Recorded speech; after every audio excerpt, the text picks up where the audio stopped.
The mayor of La Crosse says he has no immediate plans to move forward with filling the soon-to-be vacant police chief position. He says he wants the city council to keep their options open as they begin discussing the 2013 budget. News 8's Jenna Traum joins us now live in our studio with a closer look. Mike and Martha, as the current chief's last day on the job approaches, Mayor Matt Harter wants City Council to consider whether hiring a new chief is really necessary. But some council members think failing to replace Chief Kondracki after he retires would be a huge mistake. With more than $1 million to cut from the 2013 city budget, La Crosse City Council members have a lot of options to consider. Mayor Matt Harter wants to add one more. He wants the council to consider whether replacing the retiring police chief is really necessary. We are going to be in a tough budget next year, just as we have in this last 2012 budget cycle and in years prior.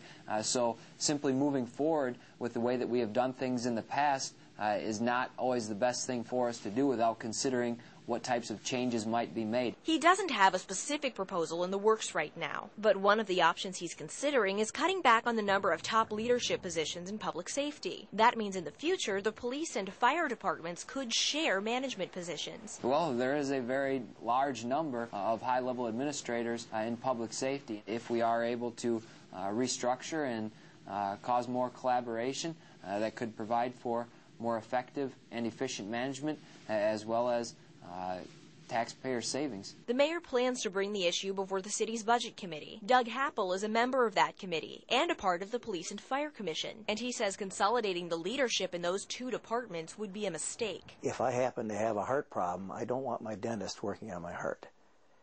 And if I need some work on my teeth, I don't want my heart doctor working on my teeth. Same thing with police and fire. They are different, and we need to have the person in charge of each of the departments really understand what is necessary in fire, what's necessary in police. And he says filling the police chief position could actually help save the city money in the long run. I would hope that a new chief with fresh eyes would look and say, well, you know, maybe we can do this a little differently or a little better if possible within the police department.